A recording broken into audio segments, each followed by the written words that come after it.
নমস্কাৰ, আজি আপোনালোকৰ কাৰণে আন এটা ৰেচিপি লৈ আহিছোঁ। ৰেচিপিটোৰ নাম হৈছে লকি কোফতে। এই ৰেচিপিটোৰ বাবে আমাক প্ৰয়োজন হ'ব জাতিলাও, বেচন, বিলাহী, পিঁয়াজ, কেঁচা জলকীয়া, আদা নহৰু, অলপমান গৰম মছলা আৰু অলপমান ধনিয়া। প্ৰথমতে জাতিলাওটোৰ বাকলি গুচাই লৈ এনেদৰে মই দেখুওৱাৰ দৰে চুচি লওক।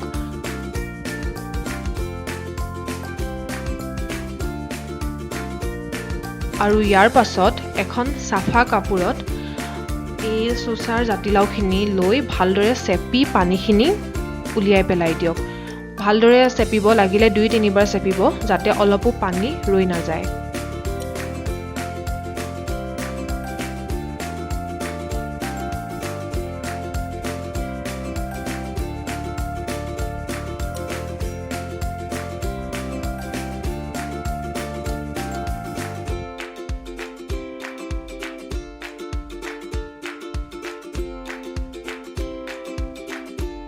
আৰু এতিয়া যেতিয়া চাপা হৈ যাব, এটা বাচনত অলপমান বেচন আৰু কটা হোৱা অলপমান পিঁয়াজ, জলকীয়া আৰু অলপমান ধনিয়া, নিমখ আৰু ৰেড মিৰ্চ পাউডাৰো দি দিব পাৰে আৰু দি লৈ ভালদৰে মঠি পেলাব।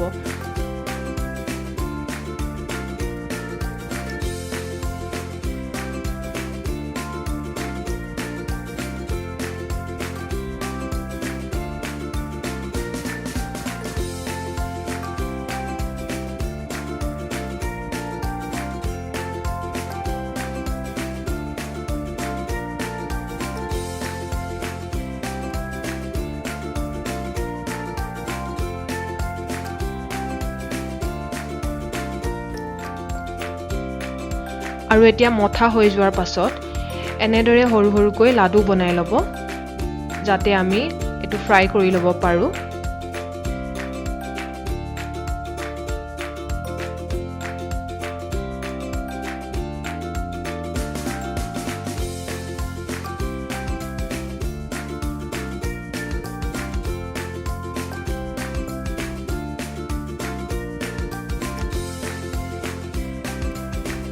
আৰু এতিয়া এই লাডু বনোৱা হৈ গ'ল। এতিয়া এখন কেৰাহীত অলপমান ৰিফাইন তেল লওক, বা আপোনালোকে মিঠাতেলো ইউজ কৰিব পাৰে। আৰু তেল গৰম হোৱাৰ পাছত জাতিলাওৰ লাডুকেইটা এটা এটাকৈ দি লওক আৰু ৰঙচুৱা পৰালৈকে ফ্ৰাই কৰক।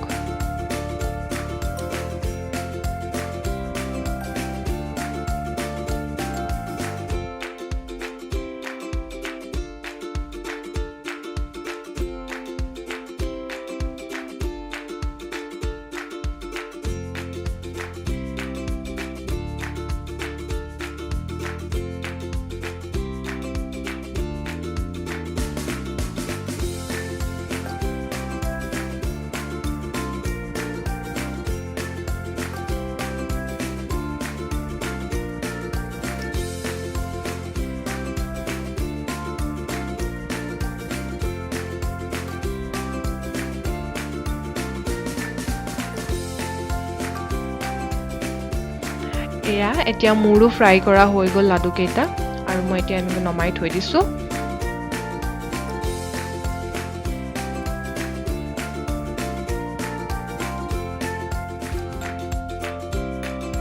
এতিয়া পিঁয়াজ আৰু বিলাহীকেইটা মিহিকৈ পিহি লওক। এতিয়া এখন কেৰাহীত অলপমান মিঠাতেল গৰম কৰি লৈ প্ৰথমে অলপমান জিৰা, তাৰ পাছত পিহি লোৱা পিঁয়াজখিনি আৰু লগতে কাটি লোৱা আদা নহৰুৰ পিচকেইটা আৰু অলপমান হালধি, অলপমান গৰম মছলা আৰু অলপমান ৰেড মিৰ্চ পাউডাৰো দি দিছোঁ, আৰু লগতে 2টা কেঁচা জলকীয়া।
এতিয়া পিহি লোৱা বিলাহীখিনিও ইয়াত দি দিয়ক আৰু লগতে জোখমতে নিমখো দিব আৰু খুব ভালদৰে লৰাই থাকক এতিয়া পেষ্টখিনি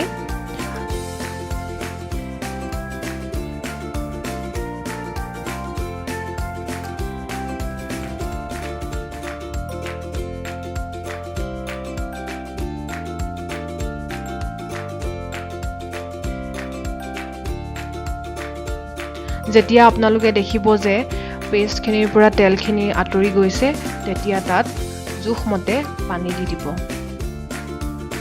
আৰু উতলিবলৈ দিব ভালদৰে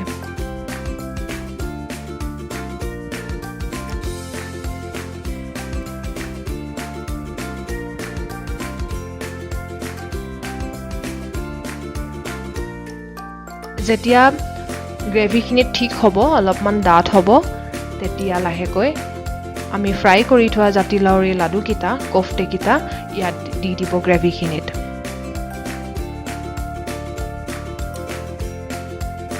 আৰু গ্ৰেভিখিনি অলপ টাইম লৰাব অলপ টাইম উতলাব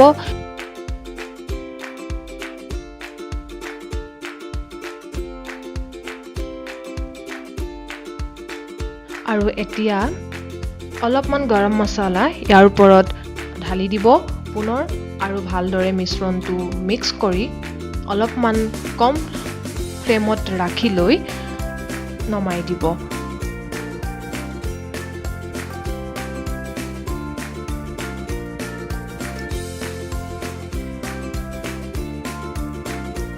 এয়া আজি মোৰ লকি কোফতে ৰেডি হৈ গৈছে আৰু ইয়াত মই অলপমান ধনিয়া কাটি ল'ম খোৱাৰ আগতে আপোনালোকেও এনেদৰে কাটি ল'ব পাৰে আৰু এনেকুৱা ৰেচিপি আপোনালোকৰ ওচৰলৈ মই আৰু লৈ আহিম তাৰ বাবে মোৰ চেনেলটো আপোনালোকে চাই থাকিবলৈ নাপাহৰিব আৰু কাইণ্ডলি আপোনালোকে চেনেলটোত গৈ like comment share and subscribe কৰিবলৈ নাপাহৰিব থেংক ইউ